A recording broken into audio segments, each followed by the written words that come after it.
sickness and in health, in life and in death. This hunger cannot die. Do you know that prayer itself can become an idol? That even you now elevate the length of prayer more than what it is that prayer is supposed to give you. That people go about priding themselves about how long they pray. Meanwhile, prayer is not a successful enterprise because you prayed long. It's a successful enterprise because of what happened to you when you prayed.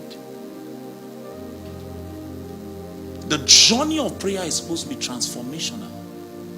Because prayer is you making contact with God. So if you are consistently making contact with God, it should affect you.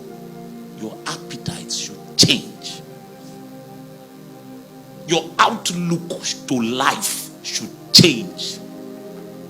Your appetites, your passions, your desires, your likes should change. So how is it that you claim to be making consistent contact with God and your greed is as fresh as the day you met him? Your pride is still untouched. Your lust grows by the day. Now we can't even trust two Christians in courtship anymore. We can't trust them. Christians are using courtship now to hide sexual immorality. Our sisters have become endangered species, not outside, in the church. Sometimes tears fall from my own eyes when sisters share with me the things they go through from pastors. Bible study teacher. 2 Sundays ago, a young lady walked into service 2 Wednesdays ago. And then after prayer meeting, she came to me. She said, I needed to see you. I've lost confidence in myself, lost faith. My spiritual life is in tatters. And once a sister starts talking like that, I know what the issue is. It was one of the leaders in fellowship who she went to submit herself for mentorship. The Ogana took an occasion to touch breast and molest the sister. The sister was so shocked that when the thing was happening, she didn't know what to say. Now went and started blaming herself. Maybe it's me that did not do one thing. Meanwhile, if this brother holds microphone to lead prayer, it will seem like God came. You know what I told myself over the years? What I told myself over the years is, the pulpit is God that determines what he will do. There can be somebody in the congregation so desperate for God, that God will just take advantage of that false individual. He will just use the person as a potter just so he can meet that person. But it doesn't mean he validates that man's life. So a chronic fornicator can prophesy and he will be accurate. Not because God places a seal on his life, but because there's someone he needs to meet and he needs to take occasion of that individual. That's why my private life is more important to me than pulpit ministry. You don't know how I begged God before I came to teach you. Because me, I know myself that if it's to teach something, I can find something to teach. I can come here now and talk to you for 4 hours, and then we strike the keyboard, power will come. I can do it. But the question is, what does the Lord want to say to you? And the Lord was telling me that he sent me to a few people this morning, and the question is, how did you become separated from the bridegroom? How did it happen? How come you are looking for him everywhere? Don't you know where you normally used to find him? Lovers have places where they know that if I go there, he will be there. They have secret hangouts. They have codes that they use to communicate. If he caught eye for me, I know sin and waiting it. How is it that she was lying on the bed and she suddenly realized Where is the one whom my heart loves? I need to ask a young man here, how come you've gone so far and yet it has been without Jesus? Where did you become separated from him? And you know the thing I'm speaking about, the reality I'm speaking about is that the bride can be going on as if everything is okay. This Shulamite, this her condition is a sign of spiritual health. She's not yet spiritually dead. She's drowsy at this point.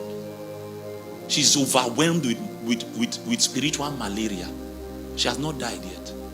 This is a sign that her pulse is still alive. She can sense that there is something missing. Some people have gotten to a point where they no longer know what is missing. They can't tell. They just know that the Christian life has become mechanical. They know all the phrases. They know how to dress and look like a believer. But that juice, that sweetness, that thing I was trying to find that morning. The people who know what I'm talking about know what I'm talking about. When you lose that thing, it's very hard to get it back. I get messages from around the world, and many times the cry is, Rev, I messed up, I lost God, and now I've been trying to get it back. It's been years, I'm not the same. Marriages, when you've been betrothed to the bridegroom and you attempt to defile yourself with a stranger, you will never come back the same. Never. That's how prayer lives have been lost. That's how people have disqualified themselves from the agenda of God. Bro, forgiveness is a small thing in the eye of God. In the matter of the bridegroom and the bride, forgiveness is a small matter. He will forgive you. I know as evangelists we talk about the God of a second chance. I stopped saying that thing many years ago. Because I found out by my own personal experience that God is not the God of a second chance. Do you know how many second chances I blew? How many times I lay down and said, give me a second chance? And God said, take it. I blew it. I came back for a second chance. So I found out by experience there is a God of another chance and another chance and another chance. But you will get to a point, and this is why Paul said, shall we continue in sin that grace may abound? It will get to a point that God will forgive you, but he can't use you for anything serious. He can't commit anything that is kingdom into your heart. So the matter is not forgiveness. The matter is ordination. It's destiny. It's destiny. He will forgive you. He loves you. There's nothing you can do to make him love you less. There's nothing you can do to make him love you more. We don't pray because we want God to love us. We pray because we love God. Our praying, our routines around our Christian faith are driven by a sense of love. That obligation we have is because we love God. We have seen the way he loves us, and that love from God has elicited, has drawn a deep sense of love and reverence. So we engage in those things. Not to make God love us, but to show God that because of the way we feel about him, we have decided to order our lives in a certain way. So the matter is not forgiveness. Just in case you keep hearing the voice of guilt in your ear, it's not Jesus, it's Satan. The voice of condemnation is Satan. He will forgive you, but the matter is, can he continue with you on the matter of destiny? Can he entrust anything serious into you? If something as little as, my son, television is your right, but I don't want it for you. You cannot even sacrifice that for the one whom you claim to love. How can he commit anything serious into you? She went into the cities. She went into the streets. Looking, it meant that she did not know, she could not identify where she lost him. That's the matter. So she was doing, she was gambling She didn't know exactly when he departed. It's a worrying state for a Christian. If you are that close to the bridegroom and you are so much in love with him, you will know when he is displeased. The slightest sense of displeasure, you will know.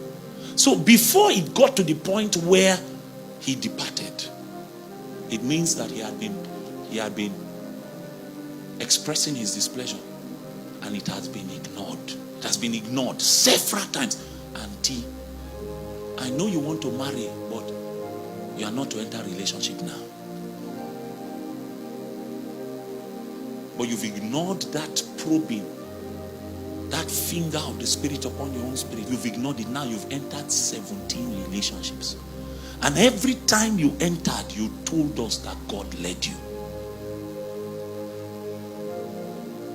Every time, God led you.